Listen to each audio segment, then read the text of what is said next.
pendahuluan. Masa awal kekuasaan dan pemerintahan VOC di Indonesia tidak terlepas dari adanya keberhasilan kolonialisme dan imperialisme yang dilakukan bangsa-bangsa Eropa di Indonesia. Apa itu kolonialisme dan imperialisme, dan bagaimana sejarah kekuasaan VOC di Indonesia mulai dari masa awal kejayaan hingga runtuhnya VOC itu sendiri?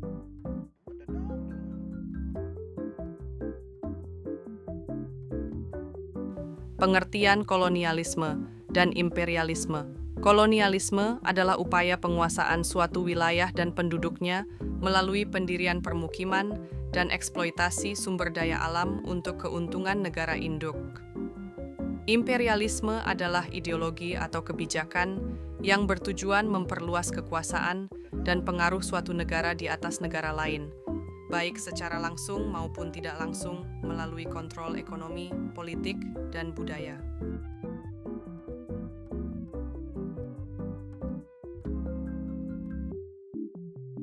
Sejarah terbentuknya VOC, Verenigde Oost-Indische Compagnie, dibentuk oleh pemerintah Belanda pada 20 Maret 1602 di Amsterdam, Belanda, dengan markas besar para dewan di sana. VOC dipimpin oleh sebuah dewan beranggotakan 17 orang direktur yang disebut Dewan 17 atau Heren 17 yang berkedudukan di Amsterdam dan menjalankan tugasnya dari sana. Salah satu faktor pendorong pendirian VOC adalah perlunya memitigasi risiko dan memanfaatkan peluang dalam perdagangan rempah-rempah di wilayah Asia Tenggara. Rempah-rempah seperti cengkeh, kayu manis, dan lada adalah komoditas yang sangat dicari di pasar Eropa, tetapi sulit diperoleh dan diangkut dari wilayah-wilayah jauh di Asia Tenggara.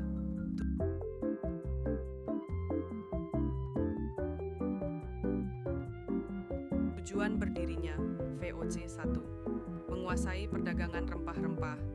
Tujuan utama VOC adalah mengamankan kontrol atas perdagangan rempah-rempah yang berlimpah di wilayah Asia Tenggara. Hal ini mencakup produksi, pengangkutan, dan pemasaran rempah-rempah seperti cengkeh, kayu manis, dan lada. 2. Mengamankan kepentingan Belanda. Selain perdagangan rempah-rempah, VOC juga berfungsi sebagai alat politik dan militer untuk melindungi kepentingan Belanda di wilayah tersebut. Perusahaan ini memiliki armada kapal dan tentara pribadi untuk mempertahankan wilayah-wilayahnya.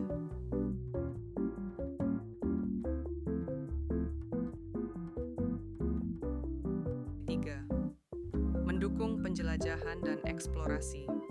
VOC mendukung penjelajahan dan eksplorasi wilayah baru seperti Australia, Selandia Baru, dan wilayah-wilayah di Samudra Hindia. Hal ini membantu Belanda memetakan dan mengklaim wilayah-wilayah baru. 4. Menghasilkan keuntungan ekonomi. Sebagai perusahaan dagang, salah satu tujuan utama VOC adalah menghasilkan keuntungan bagi pemegang sahamnya dan pemerintah Belanda. VOC berhasil menjadi salah satu perusahaan terkaya dan paling berpengaruh pada masanya.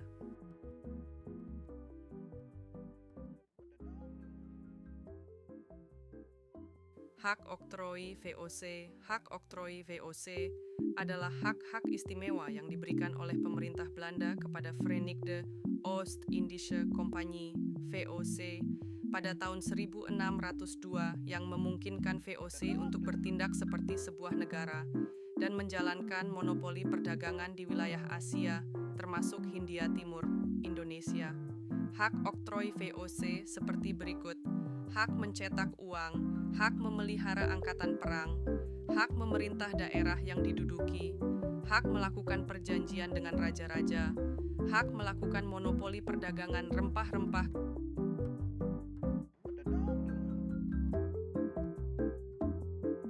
Kekuasaan VOC di Maluku. Di Indonesia bagian timur, VOC memusatkan kedudukannya di Ambon. Pada 1605 VOC membantu Sultan Baabullah mengusir Portugis dari Maluku. Keberhasilan VOC mengusir Portugis membuka jalan bagi VOC untuk menerapkan monopoli perdagangan di Maluku yang direalisasikan dengan menerapkan beberapa kebijakan seperti Hongitokten. VOC melakukan pelayaran dengan menggunakan perahu kora-kora untuk melakukan pengawasan ke wilayah-wilayah yang menjadi sumber rempah-rempah. Ekstirpasi. VOC memiliki hak untuk menebang dan memusnahkan tanaman rempah-rempah, seperti pala dan cengkih, jika hasil panennya berlebihan. Contingenten. Rakyat diwajibkan untuk membayar pajak sesuai dengan nominal yang telah ditentukan VOC dan pembayarannya berupa hasil bumi tanpa sistem ganti rugi.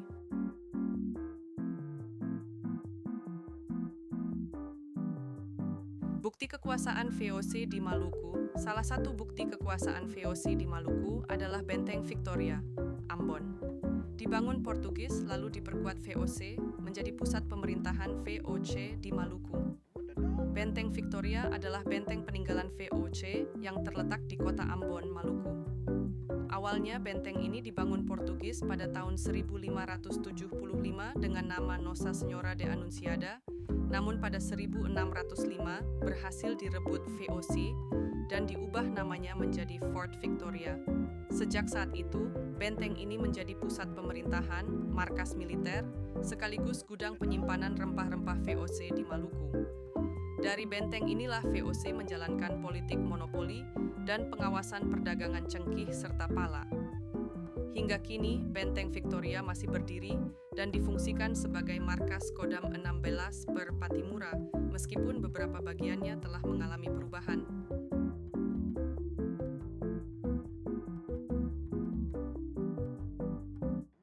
Kekuasaan VOC di Jawa. Kekuasaan VOC di Jawa bermula sejak mereka berhasil menguasai Jayakarta pada tahun 1619 di bawah pimpinan Jan Pieterszoon Koen. Kota itu kemudian dihancurkan dan dibangun kembali dengan nama Batavia, yang menjadi pusat pemerintahan VOC di Asia. Dari Batavia, VOC mengatur perdagangan, pajak, dan monopoli hasil bumi di Jawa maupun daerah lain. VOC juga menjalin persekutuan dengan kerajaan-kerajaan Jawa, namun seringkali ikut campur dalam konflik politik, seperti dalam Perang Trunojoyo dan Perang Suksesi Mataram, sehingga akhirnya VOC mendapatkan banyak keuntungan berupa tanah, hak memungut pajak, serta monopoli perdagangan beras, gula, kopi, dan hasil bumi lainnya. Untuk memperkuat kekuasaannya, VOC membangun benteng-benteng, gudang, serta kanal di Batavia, dan menempatkan pasukan militer. Di Jawa, VOC tidak hanya menguasai perdagangan, tetapi juga ikut menentukan jalannya pemerintahan kerajaan lokal.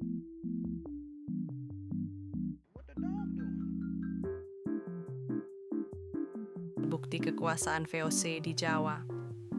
Salah satu bentuk bukti kekuasaan VOC di Jawa adalah peninggalan Benteng Batavia. Benteng Batavia atau Kastil Batavia adalah markas utama VOC di Asia yang didirikan setelah Jan Pieterszoon Koen merebut dan menghancurkan Add Picture Here Jayakarta pada tahun 1619.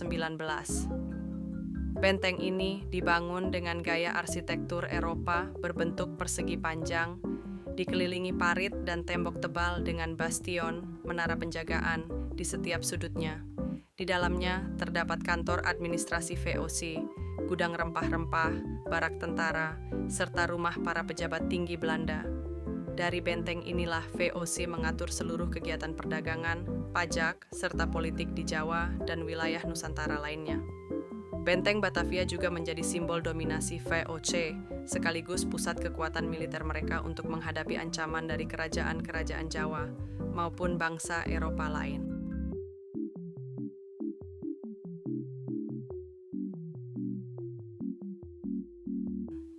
Kekuasaan VOC di Sulawesi.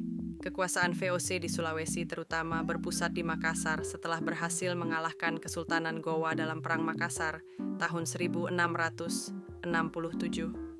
Kemenangan VOC ini diresmikan melalui Perjanjian Bongaya yang memaksa Gowa menyerahkan wilayah strategis, menutup pelabuhan Makassar dari pedagang asing selain Belanda, serta mengakui monopoli perdagangan VOC.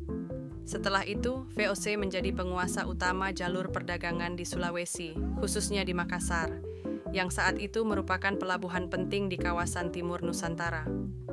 VOC juga ikut campur dalam urusan politik antar kerajaan, menentukan siapa yang boleh berkuasa, serta menempatkan perwakilan mereka untuk mengawasi pemerintahan lokal. Dengan demikian, kekuasaan VOC di Sulawesi tidak hanya dalam bidang perdagangan, tetapi juga meluas ke bidang politik dan militer.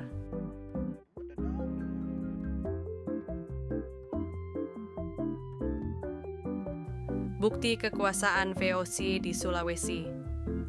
Sebagai bukti kekuasaan mereka, VOC memperkuat benteng Ujung Pandang dan mengubah namanya menjadi Benteng Rotterdam, yang kemudian dijadikan pusat administrasi, gudang rempah, serta markas militer di Sulawesi. Selain itu, VOC juga ikut campur dalam politik kerajaan-kerajaan lokal, seperti menjalin persekutuan dengan Arung Palaka dari Bon untuk melemahkan Goa, penguasaan jalur perdagangan dan peninggalan berupa Benteng Rotterdam, arsip Perjanjian Bongaya, serta cerita perlawanan Sultan Hasanuddin hingga kini menjadi bukti kuat kekuasaan VOC di Sulawesi.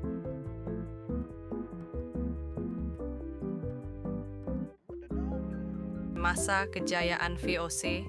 Masa kejayaan VOC berlangsung pada abad ke-17 hingga awal abad ke-18.